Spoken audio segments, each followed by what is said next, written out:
Lightsabers. Such an iconic weapon of a Force user like the Jedi or the Sith. Are you really a Jedi without one? Sure, of course you are.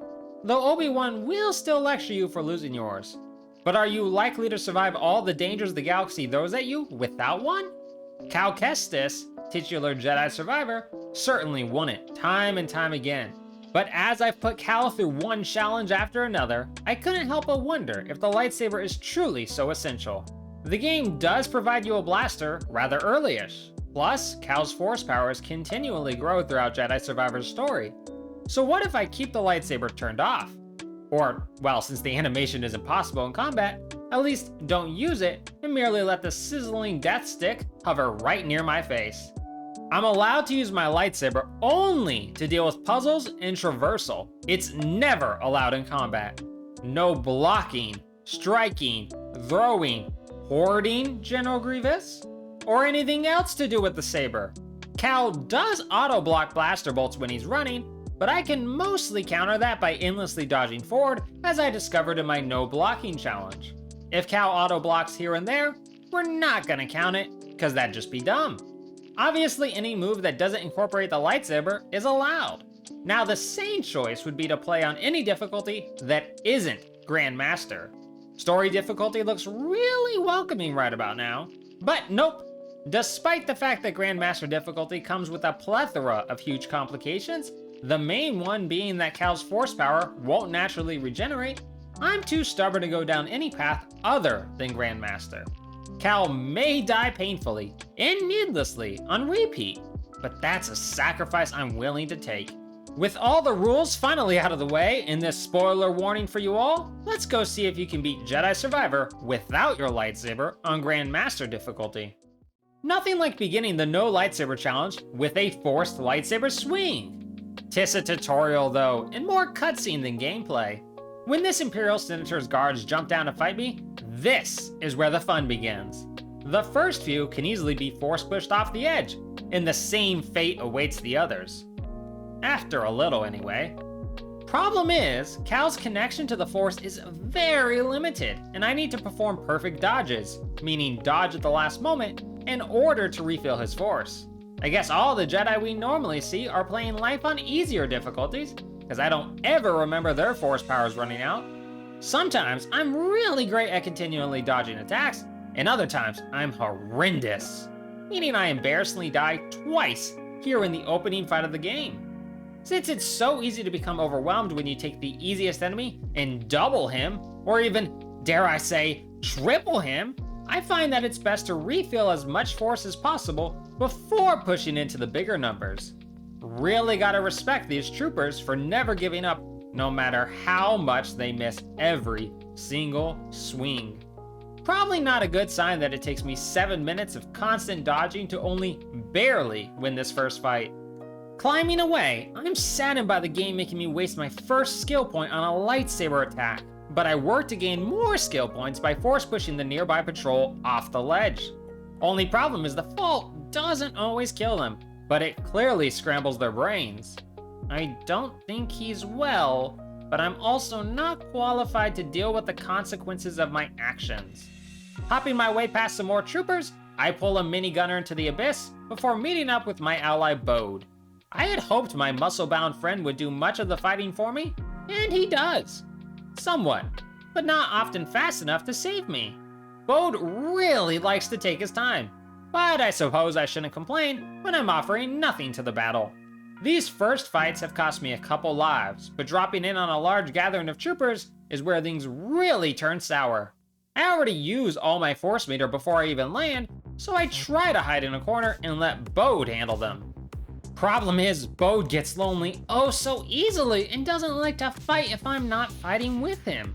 So that means I have to return so that he'll help, but most times, it just results in a brutal beatdown for yours truly. Blaster bolt or baton to the brain, either one leads to the same ending for poor Cal. That is until I come up with a plan. Race past all the troopers and get behind this box where they all surround me.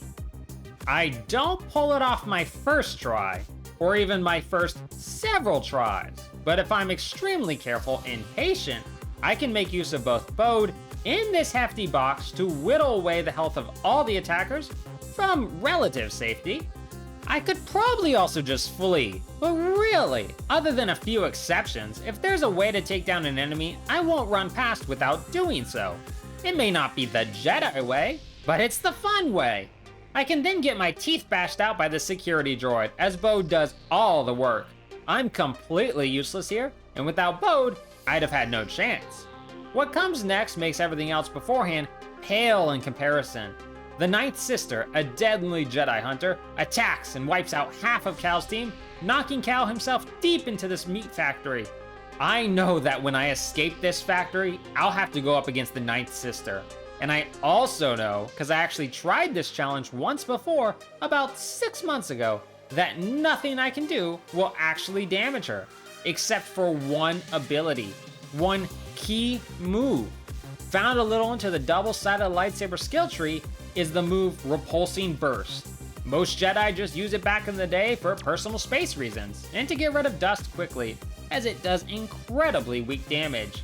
It's also the only force move that will sneak past a boss's defense and hurt them, even if only for the teeniest tiniest amount.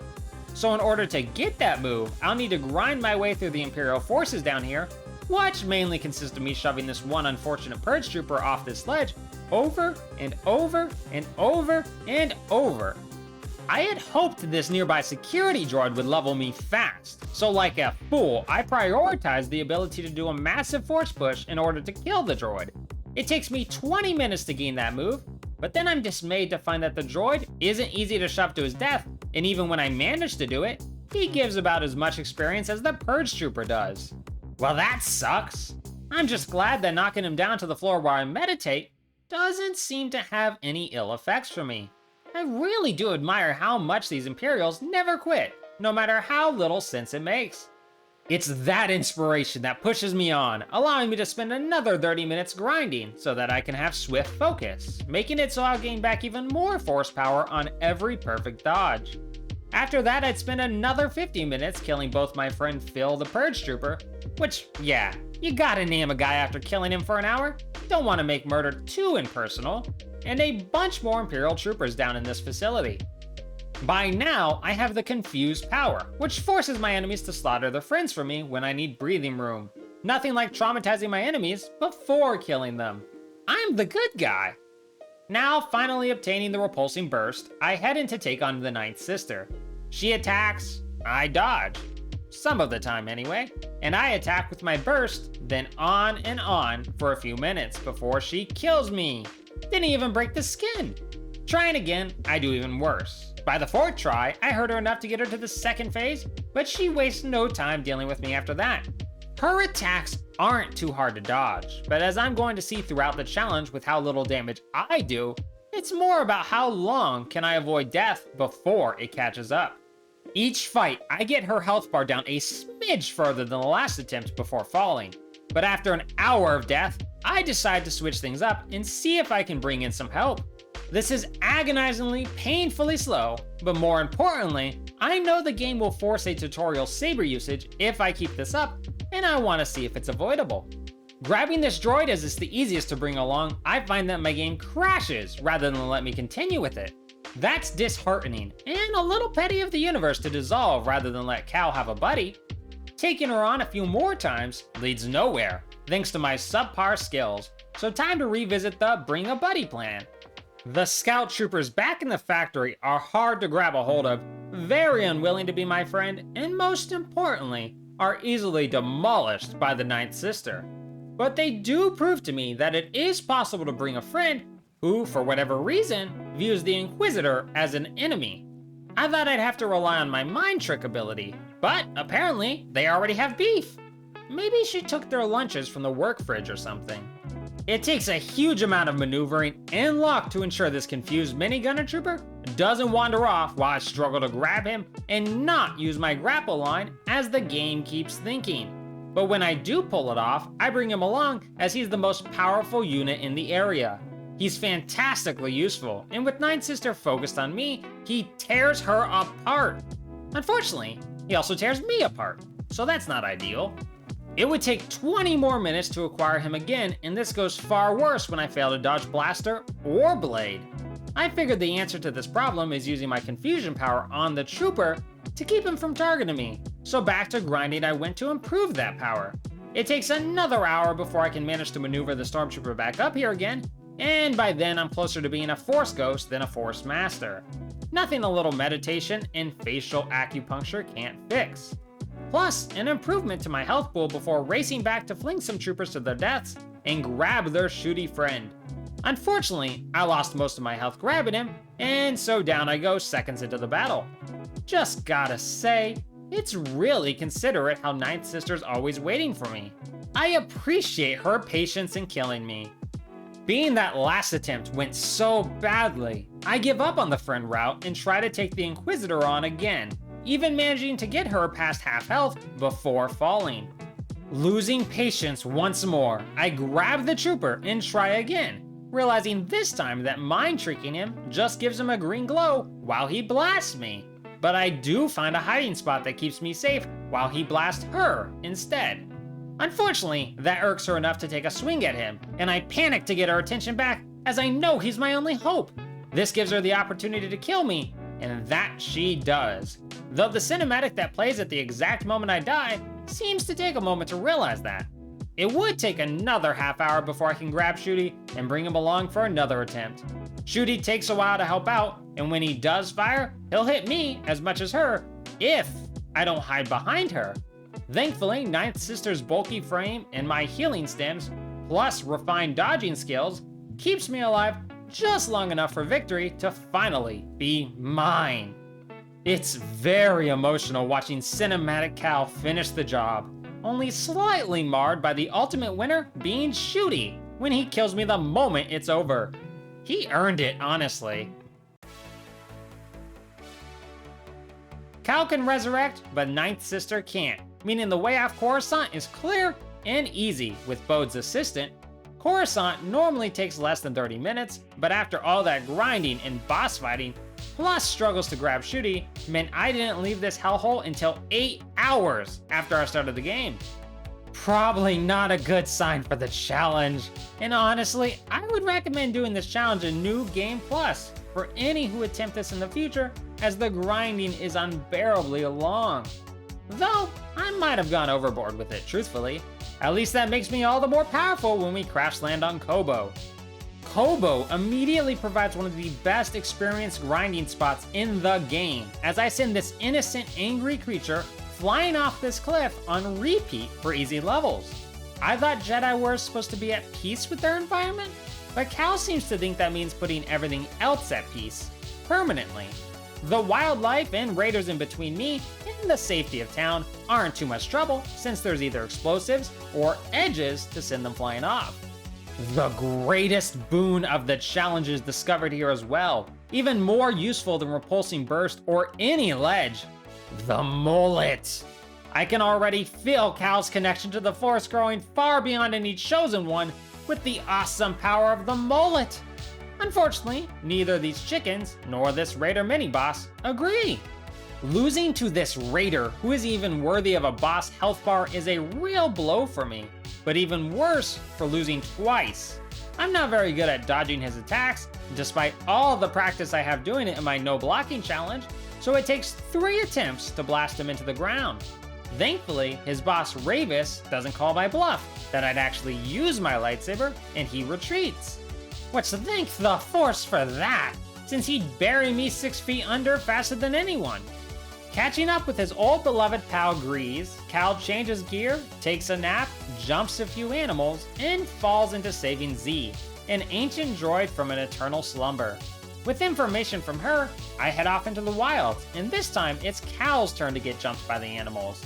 I can't force push this behemoth, and I'm not gonna have an easy time fighting it either. So this is one of those moments I say, heck no, and simply run on. Don't worry, I bravely take on these battle droids that fall in one hard push, plus make these 2 raider friends murder each other. I'm so courageous. The Imperials aren't a problem. The giant beasts very much are, but nothing a little cowardice, tactically advancing away from them, can't fix. Or in the case of the Savage Mogu, luring him to an edge and teaching him the first part about flying without teaching him the rest of the parts. The same goes for the rest of the threats in between me and Dagan Gera's chamber, but I can't show you any of that because randomly, my Xbox suddenly forgets how to record and I lose the next 2 hours of footage. Thankfully, I grew suspicious at not seeing the notification I normally get every hour, and realized mid-fight with Dagan, causing me to throw the fight so I can ensure I get the full recording. You really don't need the footage of him destroying me for an hour, because I have 3 more hours of footage of him doing just that. Who needs to throw the fight when this crazy ex-Jedi is more than happy to make it happen for real? I have a nice deal more health, healing stems, and force than when I fought the Ninth Sister a few hours earlier, and I'll need all of that to stand a chance against Dagan. He doesn't hit very hard, but he might as well hit like a truck in comparison to what little I do to him. Dagan only kills me 27 times, but as you can clearly see, I do so little damage to him that it often takes over 10 minutes for him to kill me. It's all the worse when I dodge all his moves to regain my force, only to waste it by accidentally hitting out of range. Honestly, the key to winning this fight is most unexpected. While traveling around earlier, I had stumbled upon the Fortification perk, a perk that heals me back up just enough to tank a hit whenever I get critically low on health. This fallback allows me to use my heals conservatively, healing up naturally while avoiding his attacks until I can risk another engagement. Some of his moves are simply too fast, so if he can land that first hit, I won't be able to get away in time before his second can kill me. This leads to tons of deaths before I can get lucky enough and slightly skillful enough to dodge more consistently and avoid losing. With how little damage I do and how careful I have to be, the final attempt took me 24 minutes of constant back and forth before I can finally pry victory away from him. With his defeat and escape, I sigh a sigh of relief. But that relief grows to sheer joy when I discover in Z's possession a perk that allows me to regenerate my force power at the cost of less force overall. I didn't know if this would work in Grandmaster Difficulty, but I'm ecstatic to find that it does. It took me 14 hours to reach this point, but at long last, I won't need to endlessly perfect dodge to regenerate force power. At least for now. This makes such a massive difference right away, allowing me to explore Koboh in relative peace.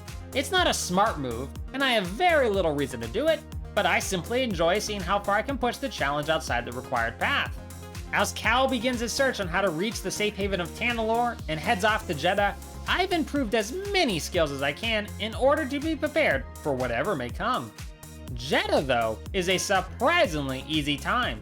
Heck, I even managed to do a random force rend that removes my repulse power, as I can use confusion and force push to take victory. One slight problem is realizing that grabbing enemies and making them fire their weapons on each other seems like a great idea, but Cal will kill the man he just traumatized using his lightsaber before I can stop him.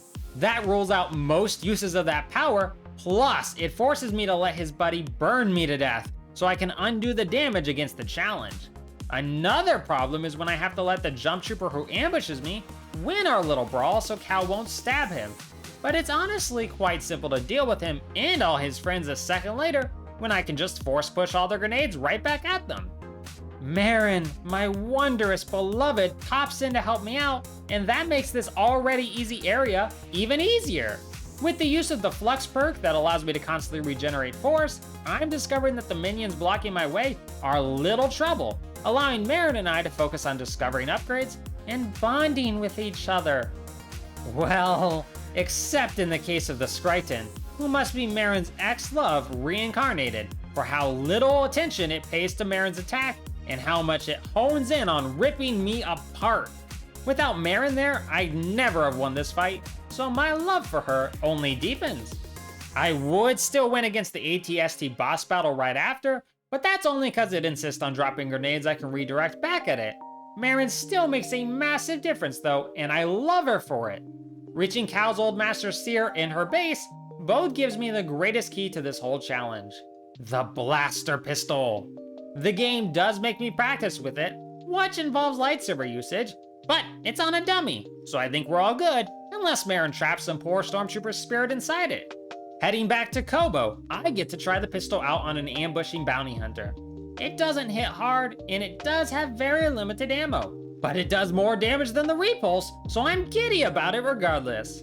I am disappointed to still die to the hunter, but the nice thing about death is it leaves a golden light that if I touch, I gain full health, force, and ammo back, which makes a massive difference in every boss fight. Sometimes, failure has its advantages. With the hunter dead, I'm thrown into another boss battle with a Raider lightsaber wielder. I'm no good at dodging his unpredictable and quick moves, but with force regeneration in play, one move that's always easy to dodge, plus his inability to close the distance, means this Raider isn't much trouble. With the Raider dead, Cal discovers the key to Tanalorr is not here, but as a reward, I do find the marksmanship perk, which increases my blaster damage. This will be absolutely vital later. Right now, what matters is how easily I can lure another bounty hunter into following me closer and closer to a ledge until I can shove her off. Hunting bounty hunters actually does serve a purpose beyond my natural inclination for distractions, as killing them provides me with rewards, like hacking droids to work for me. I can't mind trick droids, so this makes a big difference even if it doesn't come into play much until the end portion of the game. The key element to this run is preparation above all else. On the shattered moon above Koboh, there's plenty of foes, but numbers don't matter much when they can all be lured to nearby ledges and chucked right off the side. Not even mini bosses are safe. With all these raiders shattered, it takes no time and no deaths to reach the second raider with a lightsaber, blocking my hunt for Tanalorr. At first, I fear this battle with how ineffective my repulse is compared to his hard-hitting crossguard saber, but that fear turns to the joy of discovery. After unloading on him with my blaster, I still had the stance on when I perfectly dodged his attacks. To my surprise, I watched as this triggers a reloading of Cal's blaster.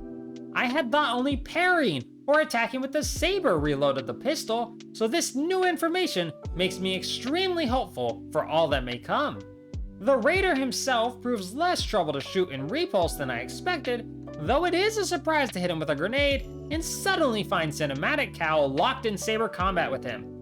Stop trying to gaslight me with this lightsaber propaganda!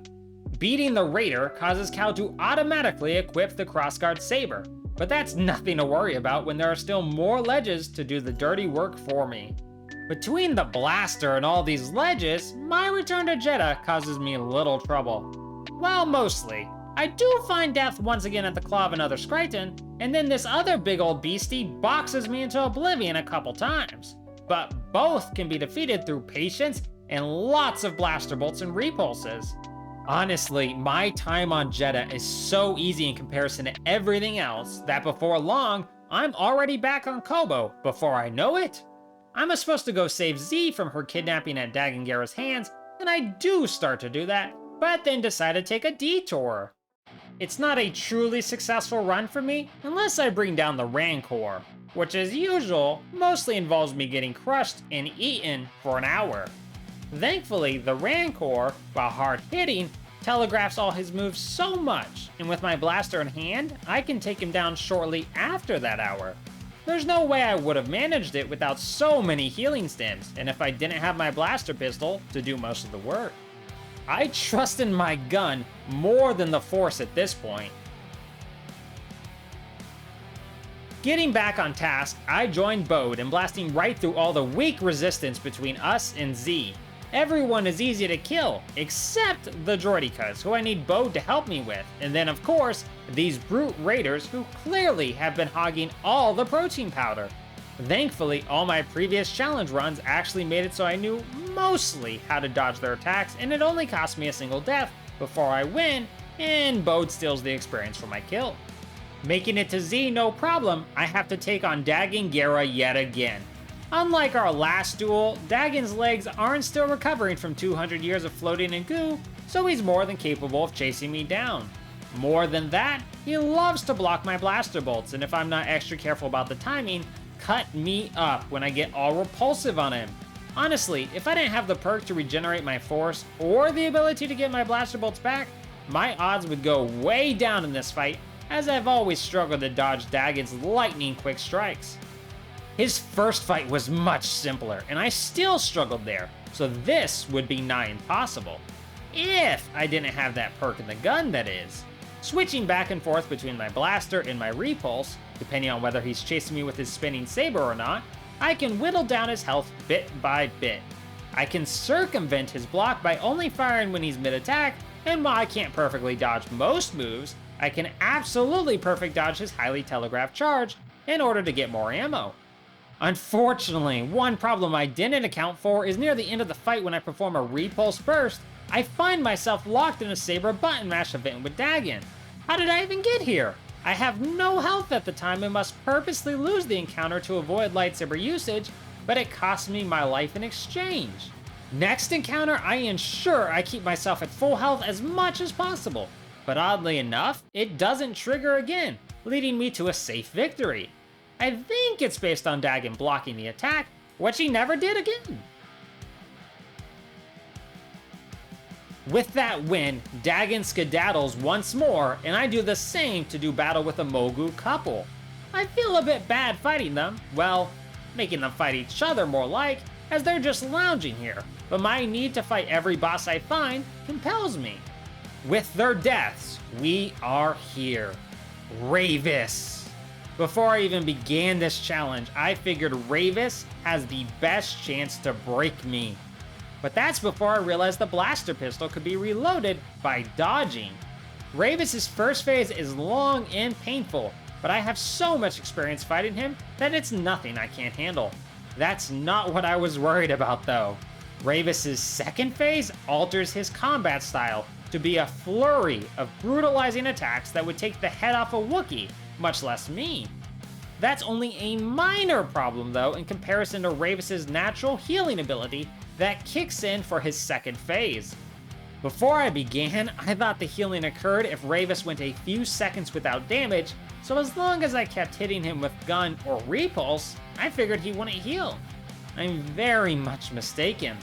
Turns out Rayvis starts healing immediately, but when using my saber in times past, I did enough damage to not notice just how much he was out healing. He'll heal off any damage done by my repulse almost as quickly as the animation's finished, and for my blaster, all I can do is dodge as much as I can, shooting every chance I can whenever I get enough ammo back.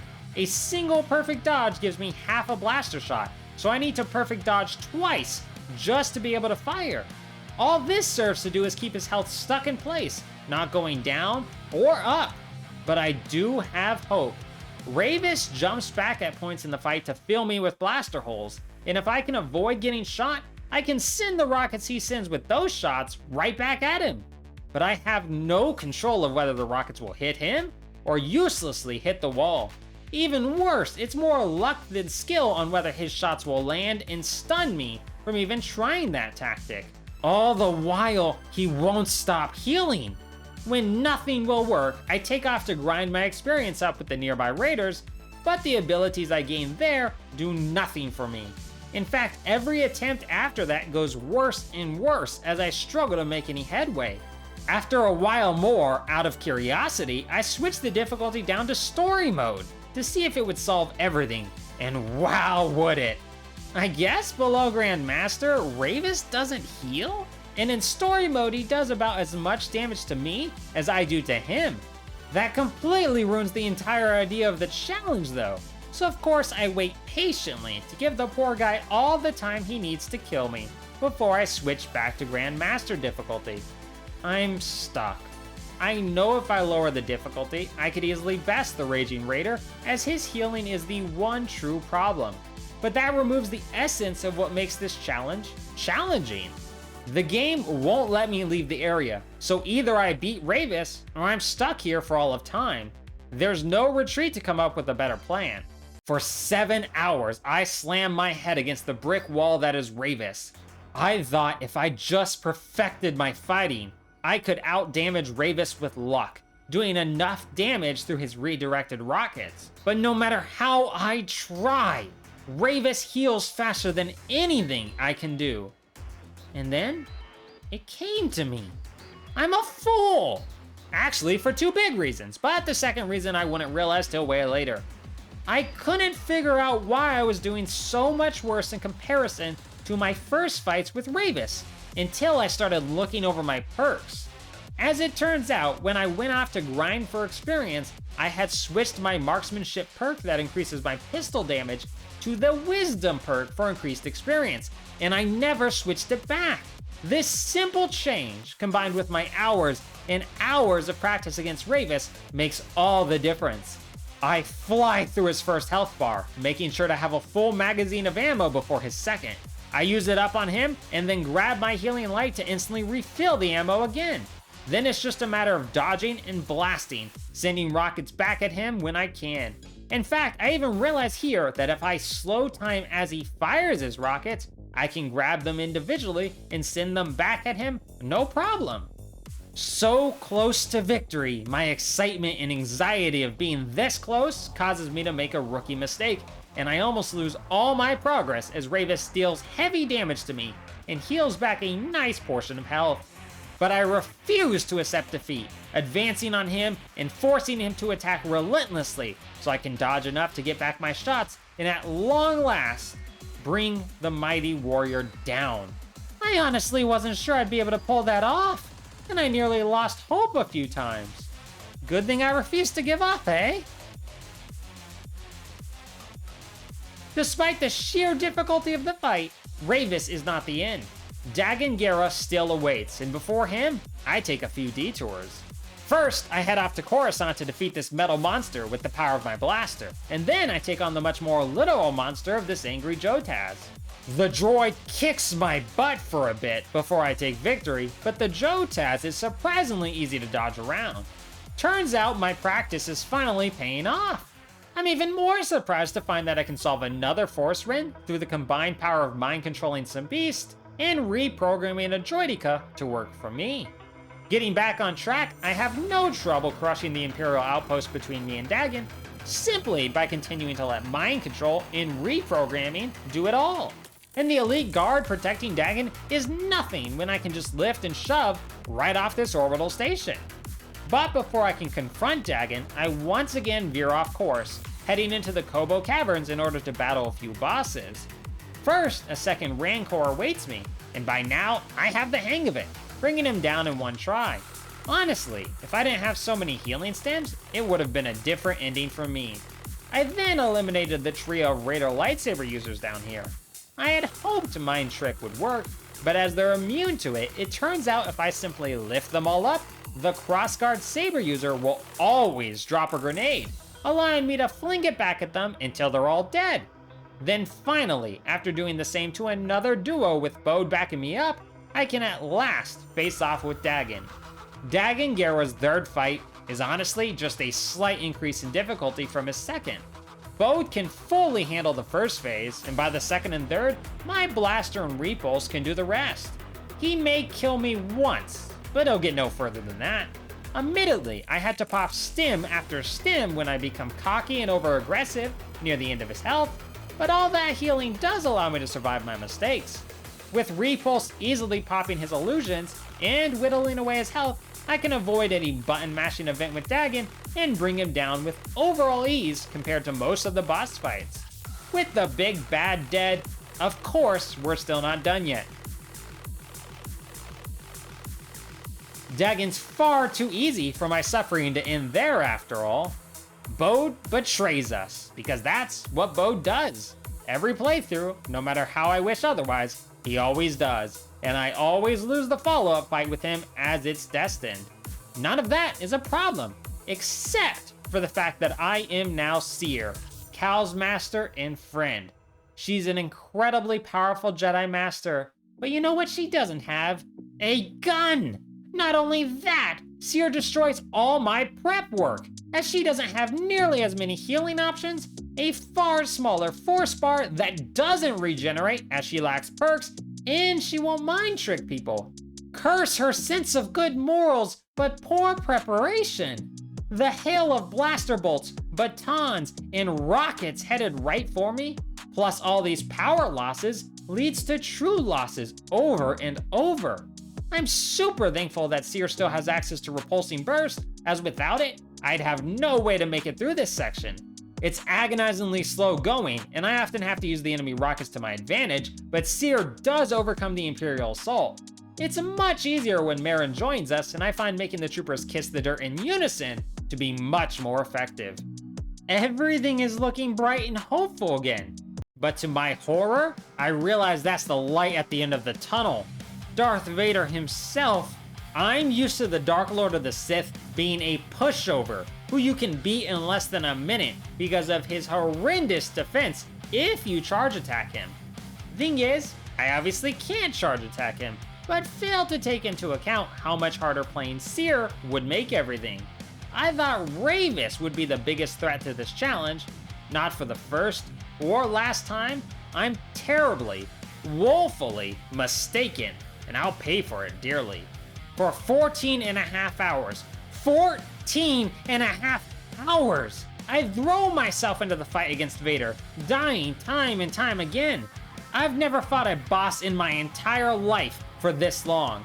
Heck, I've never been stuck on one section of a game this long in my entire life, despite 20 years of constant video games.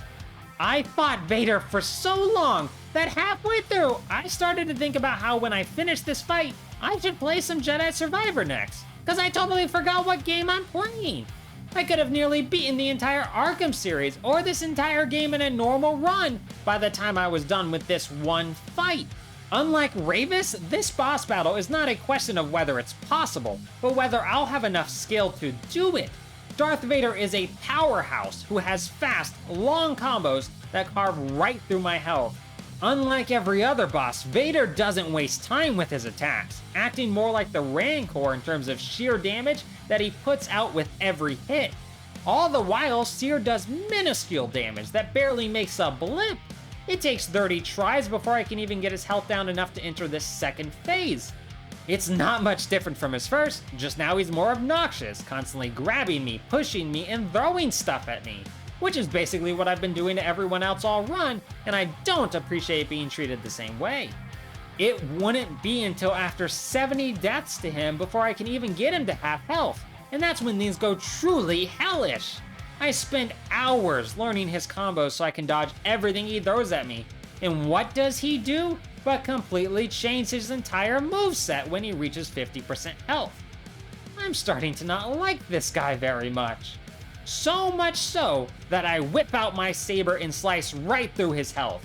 Don't worry, my friends, I haven't given up hope. Any attempt that pulls out the saber will end in death, as I won't let the challenge be ruined. But I can't wait the 12 whole dangerous minutes that it takes to get his health down to 50% just to immediately be killed by a moveset I don't know. I will never learn that way. Using my saber, I can be at the 50% mark in 30 seconds, allowing me to try and figure out his combos and how to handle the Jedi Killer. He's not one for being studied though, and I usually die before I can learn anything. His final phase is far deadlier than anything that came before. It really doesn't help that he loves to fling the ruined archives at me, and it's even worse is if I can succeed at pushing them back at him, he tanks the bulk without taking damage.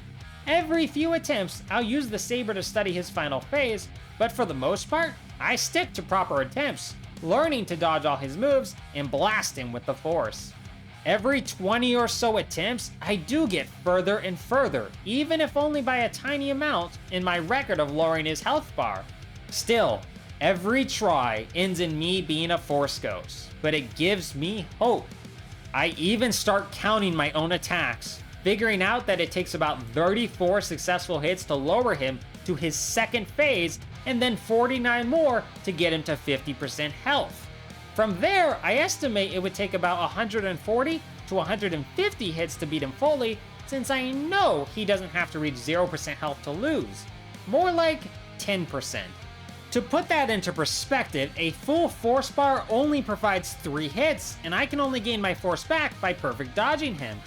A fun trick I do learn quickly is that his dodge windows are so odd that I can hit him and immediately dodge after, often still getting the perfect dodge animation in Force reward for some reason. The more I play, the more consistently I begin to make progress, getting him to half health more and more often. As I struggle so heavily in his final phase, I make it a rule for myself that I would never heal until I reach that phase, and often I wouldn't need to, as I'd either have no problem avoiding his attacks, or I'd be dead before it would matter. But no matter what, his third phase would always put me down without much trouble on his end. All my practice couldn't account for the fact that two of his combos start in nearly identical ways, but one is far more delayed while the other is incredibly fast. If I dodge too soon in fear of one, I'll likely get hit by the other one, and vice versa if I wait too long. This is the greatest threat to the challenge, and one I can't seem to overcome. What really helps though is to stop looking at Vader as a whole. That hulking cyborg body will always be attached to the arm after all, unless Luke shows up, and so all I need to do is hyper-focus on his sword arm. Combine that with dodging and then jumping away to really gain the distance, and Vader's attacks would land far less often. That jumping away tactic and only risking the perfect dodge for attacks I knew for certain I could handle is everything I need to survive. Even then, the final portion of the fight is an incredibly close call, where I spend 11 minutes of the 31-minute fight on death's door. At this moment, I just kept muttering to myself, "I'm not beat yet, I'm not beat yet," and something about that crazed mantra on repeat kept me focused enough to survive and beat the Dark Lord of the Sith. Only for Cere to immediately die in the cutscene. It's an odd feeling watching one of the saddest moments in the game while feeling immense satisfaction at pulling through the hardest fight of my life.